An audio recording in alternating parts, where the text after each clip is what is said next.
Okay, here's Crystal Lashelle Lax for another one. Here I am for another one. As you know that I do audios more than I do special appearance every now and then.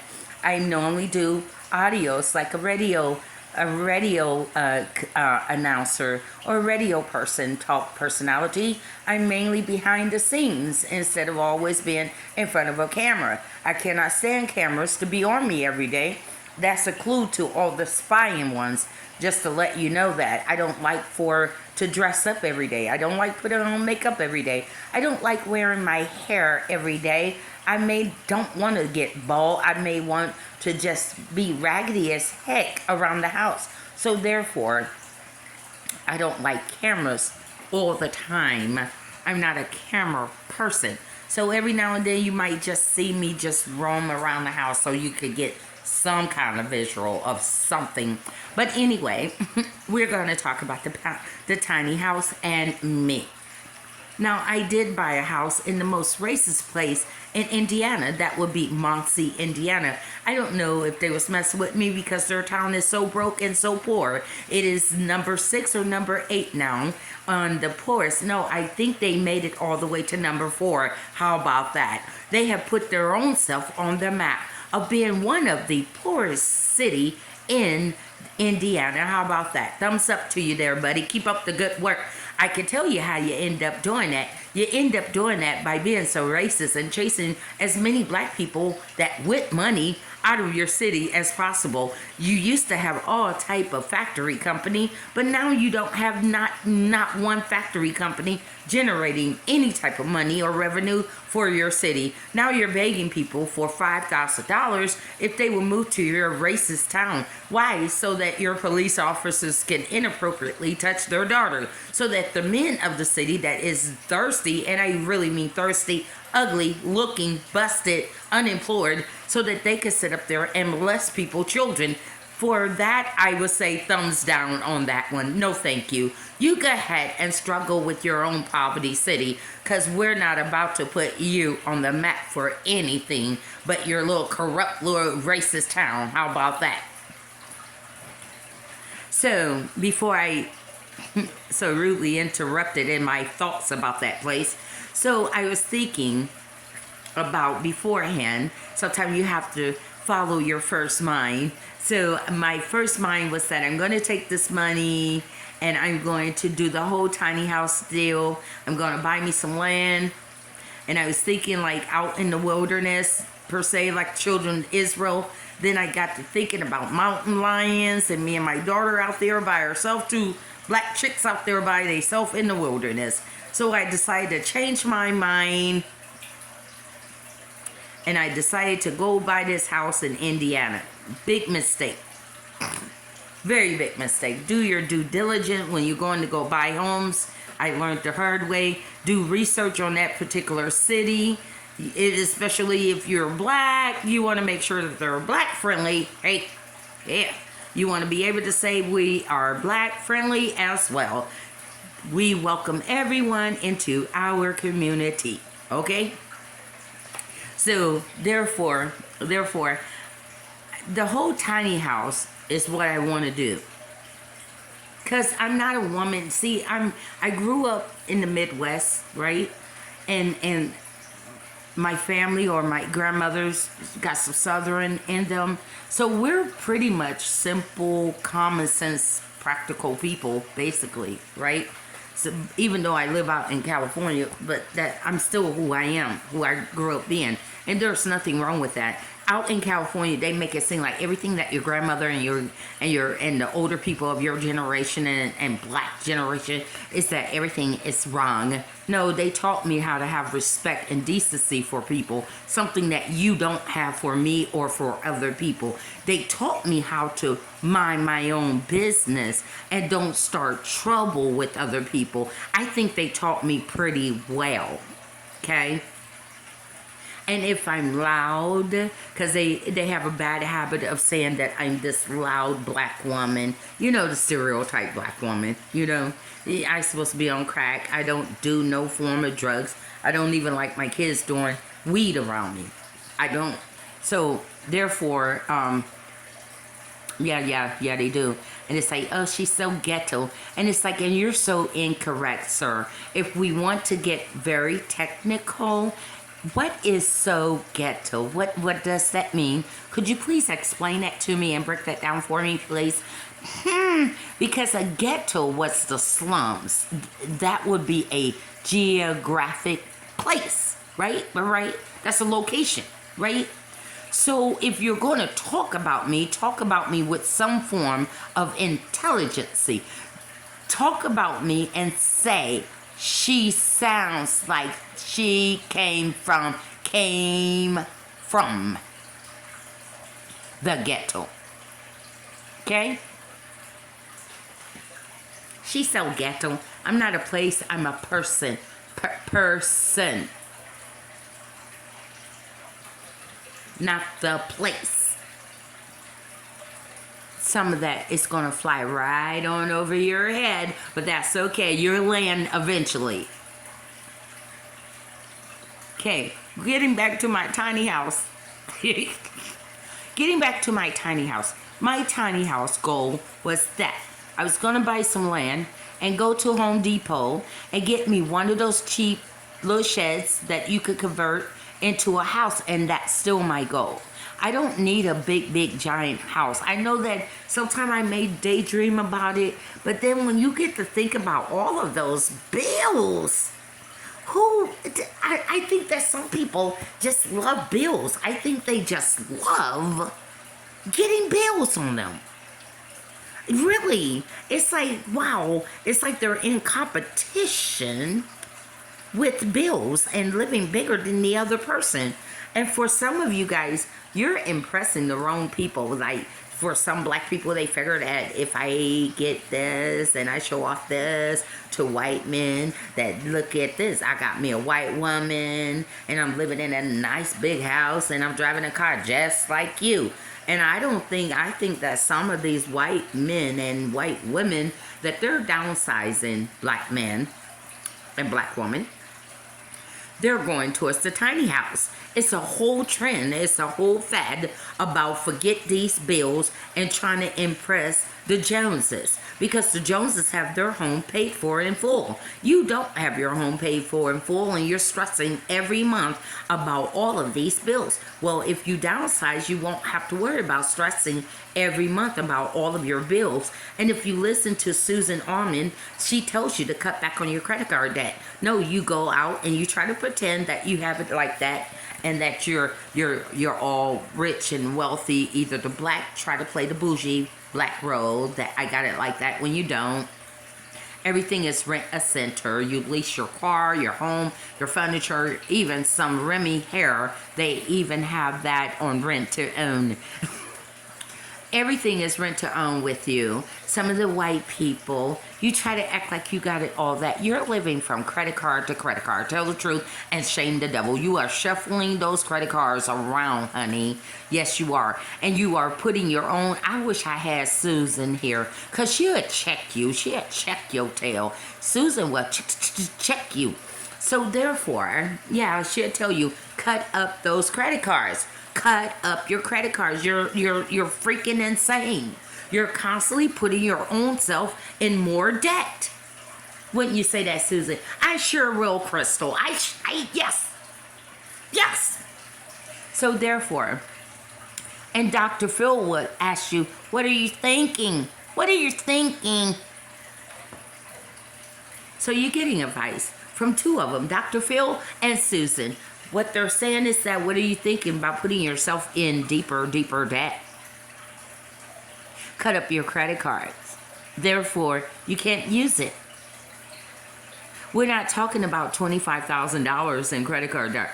We are talking about, hey, you have won the jackpot. You have succeeded past $50,000 in debt. You are now $50,000 in debt, $100,000 in debt, $250,000 in debt. Congratulations, you really are in debt. How about that? And the more that you go shopping, your wife sometimes steals the credit card and she decides that she want to play Miss Rich Wife and she wants to go buy some more shoes that she cannot afford. Then she has plenty of shoes in her closet. Oh my gosh, lady, how many pairs of shoes can you wear?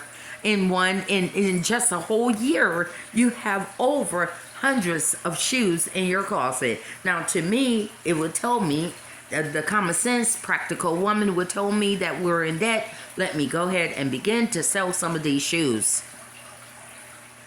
I'm quite sure that Susan will tell you the same thing. Sell some of that. Sell some of that stuff and pay off your debt. Right? So, therefore, you have no reason, okay? You have no reason to be sitting up there. And if I'm ignoring you, good white people, because you ignore me too. So, therefore, it's payback, okay? So, therefore, you have no reason at all to be acting like you better than me.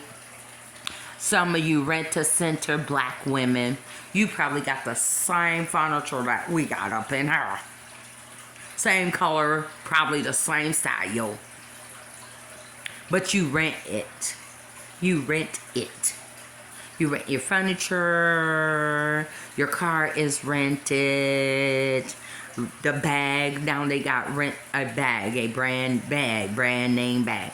You rent your bags.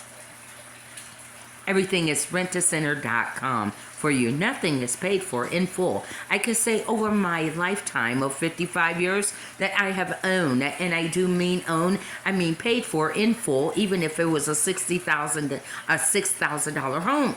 At the age of 18, I owned it in my name. How about that?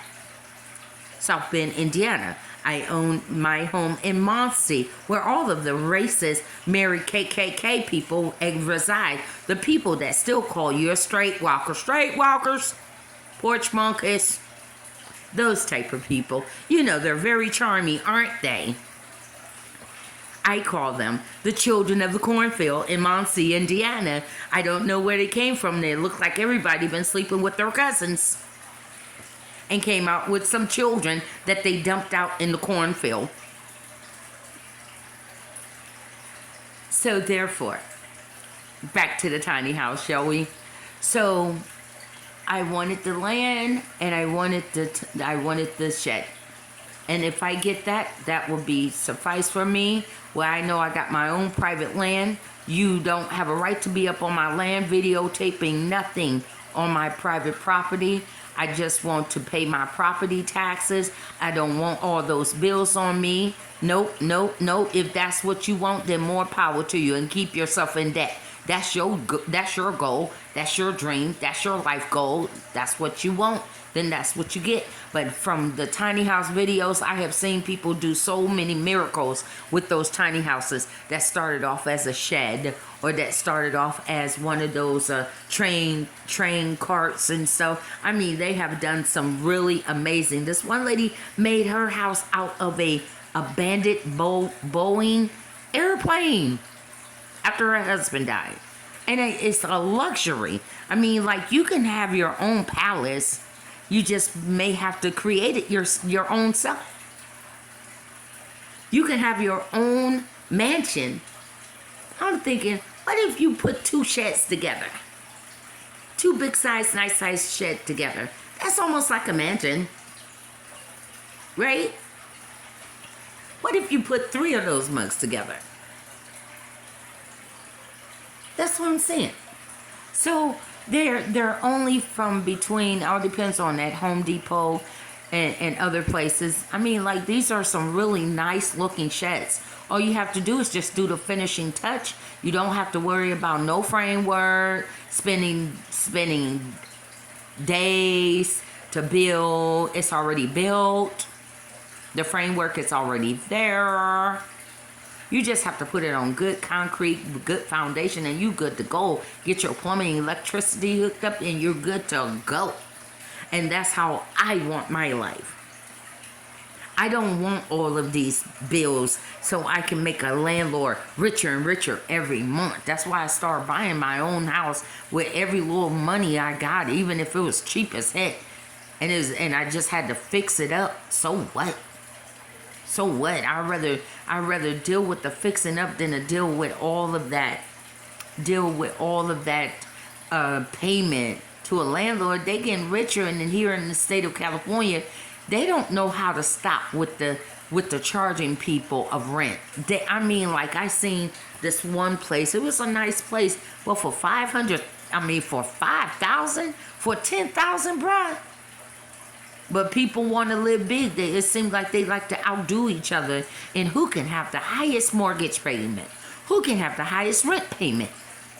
You see what I'm saying? How much did you pay for yours? Well, I pay $5,000 every month. Well, I pay $8,000 every month, including all utilities, including the utilities that I have to pay for, and full coverage car insurance and the car payment, and on top of that, every little thing in between regarding groceries and going out for entertainment, kids clothing, back to school clothing. I have all of these bills on me, so I outdo you. How about that? Yes, some people love playing competition with the Joneses. The Joneses have everything that they have, and it's paid for in full. Isn't it something, dear, that they keep on trying to keep up with us, and all of our bills are paid like 5 years ahead of time. I don't have no type of electricity worry about my bills every month, nor the water bill, nor the gas bill, nor the cable bill, because we have so much money that all of our things are paid for in full, including the house, including the car. So you have a broke down person that's sitting up there trying to make it and fake it and bake it and shake it, and it's like you're struggling. Look how mad you are. Your veins are coming out of the middle part of your forehead because you're so stressed with bill stress. And you don't want to downside because, oh my gosh, if I downside, we're going to look like so embarrassed before the neighbors. Your neighbors, in all reality, don't care about you. The moment when you leave that neighborhood, they are going to forget all about you. So when you decide that, if you decide to live a sensible and practical and stressless life, even if you have to get an RV, even if you have to go get one of those fifth wheelers and take it off the wheel and live in that mug, and it's just you ain't got no kids, who cares about what they said? They don't want dealing with all those bills. You not. Your stuff is paid for. Your land is paid for. The money that you were spending every month for the landlord, you just think about it. If you spend out $5,000 every month, and the land is, you're gonna find. I'm sorry. I have seen land, Colorado, some parts of California, some parts of Nevada, and Arizona. I've seen land where you get 5 acres for $5,000, right? That's that's the payment that you're making to this landlord every month. Instead of paying for that every month, why don't you go ahead and rock it down with that land first? Establish your land. Right? And then some of the sheds, they're big. Some of them are huge, like between $10,000 to $20,000. Okay, all right. So how much do you pay the landlord every month? $5,000. So you tying that times even if it's for 2 months, 3 months, 4 months, that's your house right there. Bam. And you fix your house up however you want. If you want a luxury mansion, why don't you go ahead and build? You already got the framework. You just need the land. Your kids don't have to worry about nobody bothering them. You're living off on your own land. Your kids can run and free and have their freedom and safety. Don't have to worry about if you, I'm not saying that it couldn't happen, but really it becomes more slimmer for somebody grabbing your kids than in the city. You feel me? safety for your children, and your children can learn from home. If you have computer K through 12 is very good. My daughter Dominique had my grandson Antonio in K through 12, and I loved his teacher, and he was learning more instead of being distracted in public schools and then having the teacher aim for him and teachers calling you off your job. Ain't nobody got time for that. Calling you off your job. I have to work to pay this rent. Right? So if you don't have the rent, all you got is the property taxes and whatever kind of, and it's going to be small as heck. Some of the property taxes I was seeing that it's like about $9 or $20 in some places, some location. What is that? That's all I gotta pay. Oh, this stuff gonna be paid up for 5 years. Are you sure that you want to put it? Yep, go ahead and put the whole $45 down for 5 years. Go ahead, do it. $45 or $50 for the whole year. Are you sure? Are you sure for the whole 5 years? I'm just saying, common sense and practical. I just don't have the money now, but I bet you I wouldn't be talking it. I bet you I'm a go-getter. I'll go get mine. For real, I don't care what you say, how you say, the way that you want to say it. You ain't gonna even remember me when I am gone. You ain't gonna remember Big Booty. Nope. I'm gonna be out of sight. I'm gonna be out of your city. I'm going to be in and out of. Do you know what? People get on your nerves so bad that you don't even care about the mountain lions. That's how bad. That's how desperate that you want to get away from people. You don't care. I'd rather live around the bears and lions and tigers and oh my, than some lying people, some troublemaking people. For real though. Now I see, I really got to commend people. Now I see why some people move all the way out in the country. Now I see, for a peace of mind. You got to, because some people keep on nitpicking and bothering you and interrupting your peace. You understand? And you trying to do your best to get away from these people because you're not trying to be triggered and you don't want to be sitting up there being tied into bull crap, right? So, hey, I give Tiny House the thumbs up. Of course, there's going to be challenging, but from owning 2 of my own property, hey, I done learned a little bit of how to fix some things up, how to make portable sinks and showers and things like that. And well, of course, I have to have the proper equipment to dig your own water thing, to have your own water system set up, your own plumbing system set up. So that's going to take some work right there. But besides that, it's like, you fix your house up however you want, baby. It's like, yeah, go ahead. You think we can add another shed to it? Go ahead. Go ahead. Make it into a mini mansion for your own self, for you and your family. Why not? Okay, I'm checking up out of here. Peace.